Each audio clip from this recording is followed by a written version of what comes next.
I believe you've met so many things today.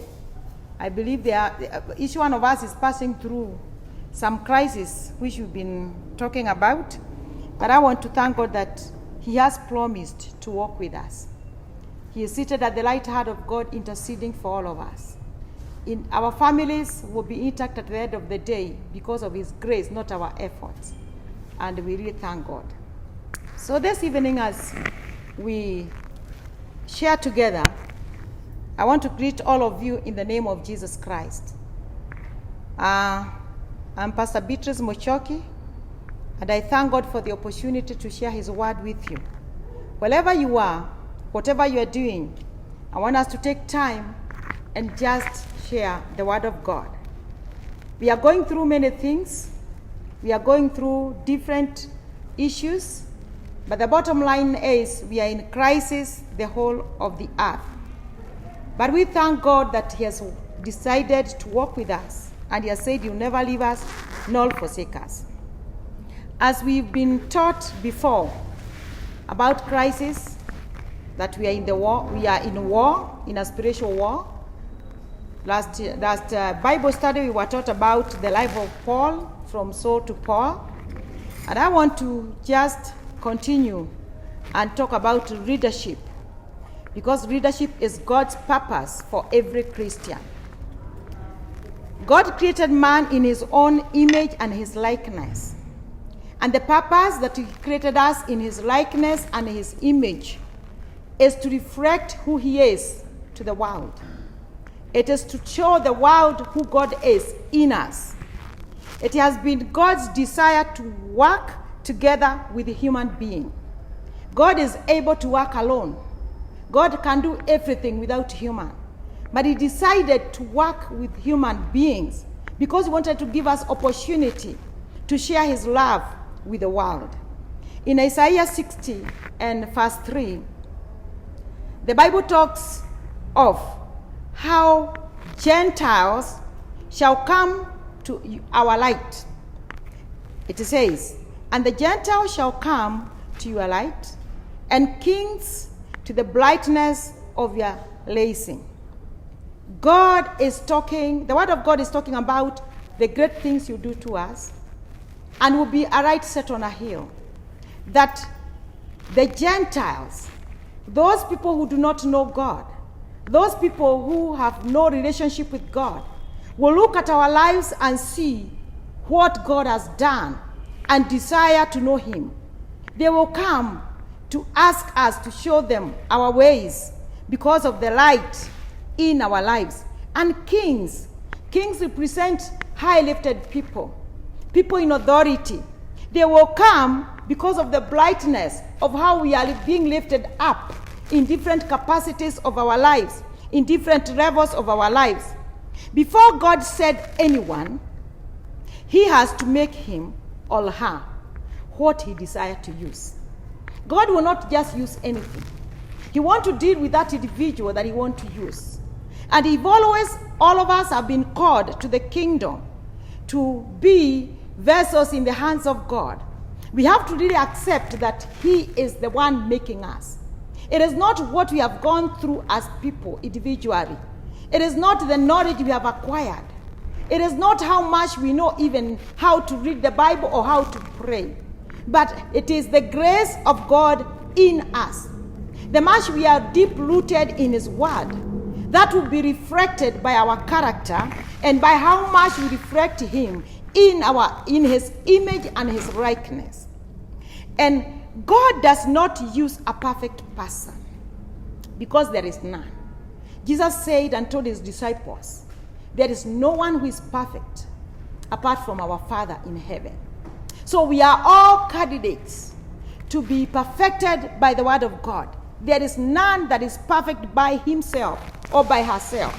We are all perfected in the process of obeying Him and His word. When we obey Him, when we obey what He says, when the obedience of God is reflected in all that we do, then we are being perfected to be vessels of honor in His hands, and He will be able to use us. Meaning, God is not looking for perfect and qualified people.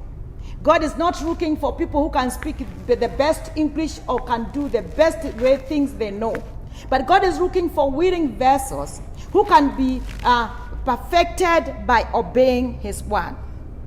At the time God called Paul, he was Saul by then. He was the worst sinner. He was a persecutor of the people of God. But after transformation, he became the best apostle that we can read about. Meaning nobody is light off in the hands of God. It doesn't matter how much deep you are in sin, wherever you are. It doesn't matter how much you think you are bad. But what I'm here to confirm to you tonight is that God can perfect you and use you as he did to Saul and change his name to Paul, a great apostle. If we look, we learned last Bible study where we were taught about how God changed his life. And it is the best example of transformation that was ever told. Being an extreme from the other side and coming to be extreme on the other side by the grace of God. It can happen to all of us. After we receive Jesus Christ as Lord and Savior, and we go through the process of reformation through his word, then we can become good and godly leaders. Because we are all leaders in our own capacity. Nobody is a backbencher in the kingdom of God. God has put you somewhere to show leadership and to shine for God. You could be a student in a classroom.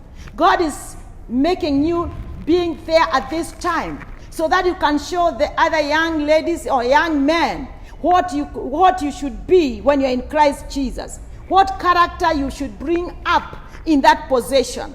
We could be a young person. You have an opportunity to show leadership to the other youth or young people, to show them there's still hope in the young people who are trusting in God. You could be a family person. You could be a single person. You could be a parent or you could be single. But whatever position you are in, there is an opportunity to show leadership in God.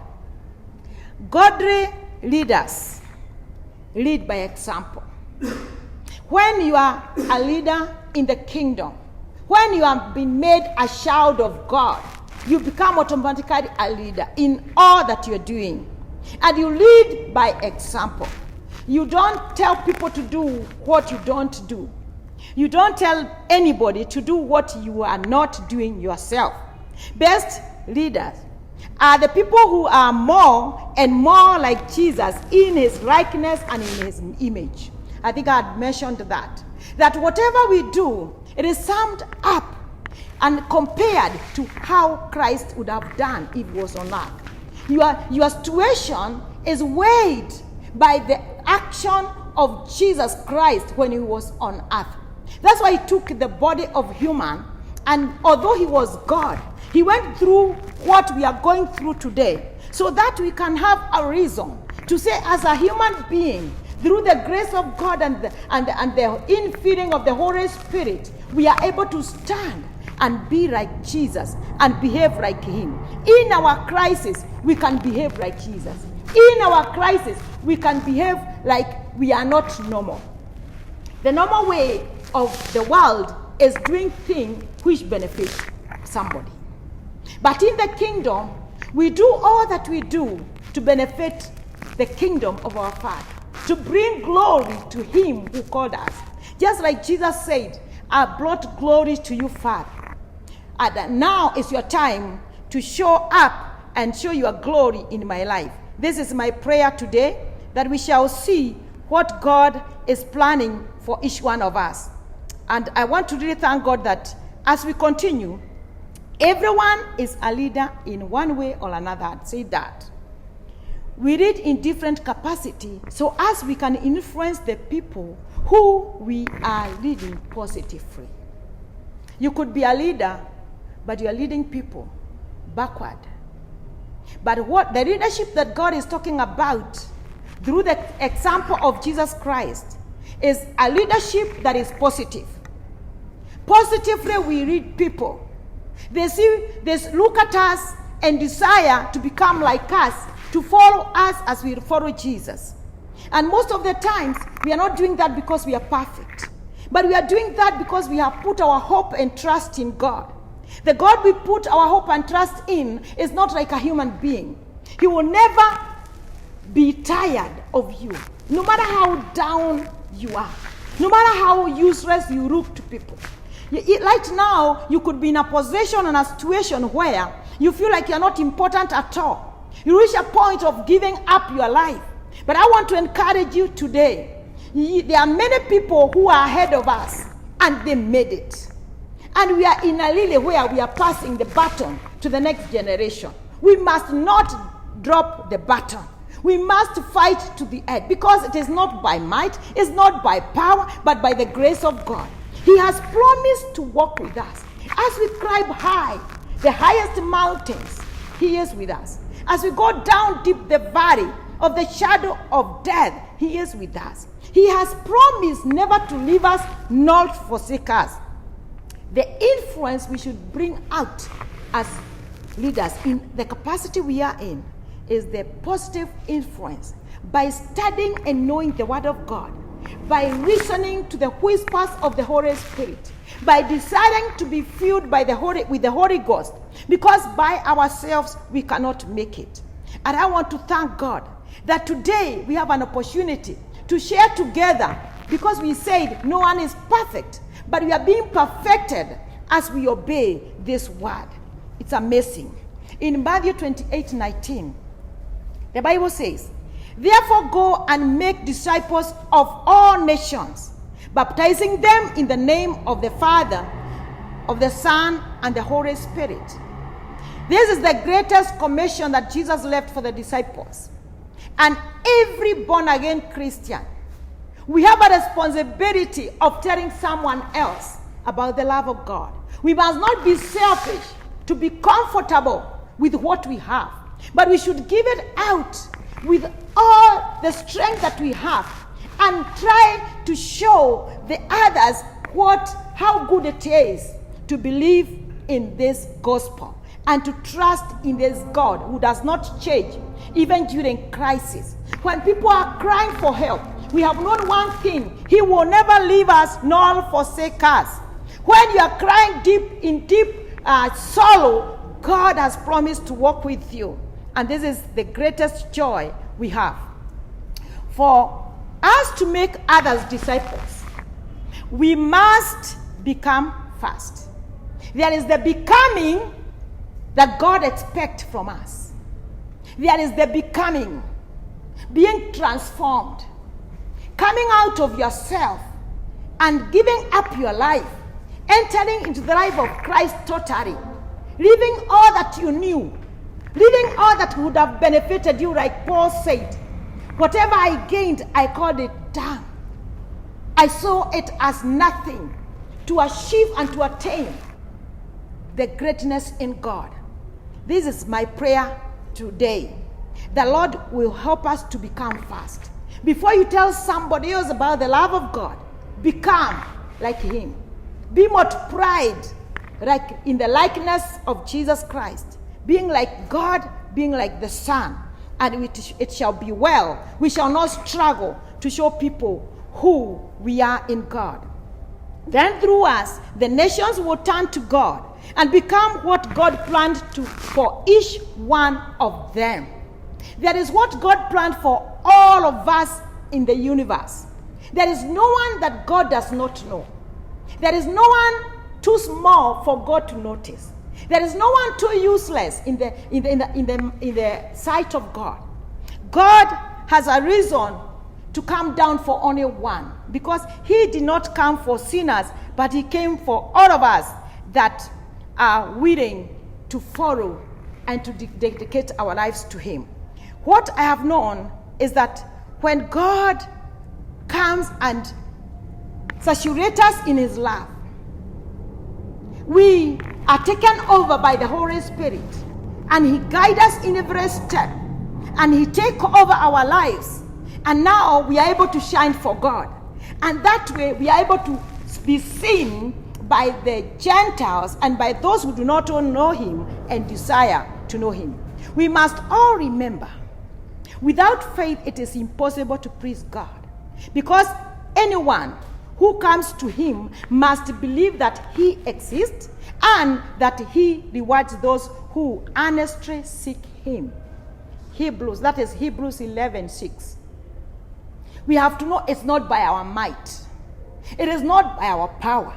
It is not by who we are. It is by who he is in us. It is by what we have become in him. You are not the best father, but you can bring up children who look like Christ, who have like his likeness because of who God has made you to be. Not by the knowledge you have of parenting, but by the grace of God. You can become the best wife, not because you went for a training, but because you gave yourself to God totally. And you told God, I don't know how to go about it, but I desire that you may take over and use me. As a wife, there is leadership. As a father, there is leadership. As a son, as a daughter, you have leadership. We all are leaders in the presence of God in our own capacity. Faith in God makes us become that which God intended. Faith in God make us become that what God intended from the beginning. Before the creation of the foundation of the earth, there is what God had seen as you. God had seen you. And there's what he needed you to become. Your past should not stop you to go to the destiny God had for you. Your past should be the stepping stone or a springboard to spring to your destiny by the grace of God. If you failed yesterday, that's not a reason to fail today. Because the God that you believe in is more than conqueror. He does not know what defeat is. He is victorious. And he's come tonight to encourage you. I want to encourage you wherever you are, that God had intended good for your life. Jesus died not for the good, but for every sinner, as all of us. None was born righteous. We were born sinners by birth. By coming to the world through a woman, you are a sinner. And Jesus died for every sinner. Even if it was only one, he would have still have come. Because he's looking for one soul. That is how important you are, wherever you are. Everyone was born a sinner, and we all made God give his son to die to pay our debts of sin. John 3:16. For God so loved the world that he gave his only begotten son, that whoever believes in him should not perish, but have eternal life. This is my prayer as I wind up. That God will reach down his heart in your life. That no matter how deep you are, no matter how discouraged you are, no matter how useless you feel, that you hold on the grace of God and just hold on God. Hold on Jesus. Call upon the name of Jesus. He will never leave you unanswered. You can never call and he turn his ears away from you. He will hear and deliver you. John 10:10. I have come that you may have life and have it more abundantly. This is the greatest message for everyone who does not know the Lord. That I have come that you may have life and have it more abundantly. This is a story that everyone should hear. When there is no encouragement in any place on the earth, there is one encouragement in desiring to reach and touch God and touch the blood of Jesus Christ to cleanse you and to give you hope. I know most of us are born again, but we have a chance to proclaim this greatness to somebody else who has not heard. Many people have not known the love of God. But tonight, you can hear me wherever you are. I want to encourage you. Call upon the name of Jesus, and he is ready to forgive you, to cleanse you. Call upon the name of Jesus. He is ready to heal you, to touch you, and to transform you. Call upon the name of Jesus. He is ready to come down and dine with you in whatever situation you are in. This is my prayer for you. Wherever you are, wherever you can hear my voice, that God is well able. He that gave his life for you is willing to come down again for you and give you life and give you life eternal. I want to encourage my brother and my sister, wherever you are, that God is counting on you to proclaim his goodness on the face of the earth. He's not coming down as in a person. He's coming down in you. You are the one to portray who he is wherever you are. In your family, portray the goodness of God. In your workplace, portray and show the greatness of the goodness of God. In wherever you are, as you walk, let God be seen. And forevermore, we shall worship him for who he is. I want to pray with you as I close down. And I want to tell you that God is ready to hear you and to save you. Father, in the name of Jesus, I want to thank you. I thank you for every sister and every brother that has heard my voice. That, oh God, you are going to encourage and motivate them, even to continue, because you hold their future. I pray for that brother that is almost giving up, that you're going to motivate him by your Holy Spirit. That sister that is crying for you, that God, you are going to touch her and hear and answer her cry. You are a God that hear and answer prayer. And I pray tonight that, God, you're going to hear the cry of your people. I pray that you're going to touch the many that are calling you, even for salvation. May you save them tonight in the name of Jesus. Thank you for anyone that is calling you for healing. May you heal them by the stripes of your Son, Jesus Christ. Make every one of us whole to the glory of your name. We thank you. We honor you, Jehovah. Receive the glory. Receive the worship. Receive the honor. In Jesus' name, we pray and we believe. Amen. Thank you so much. May God bless you. Thank you for listening. Thank you for everything that God has done in your life. We appreciate you and we thank you. In Jesus' name, amen.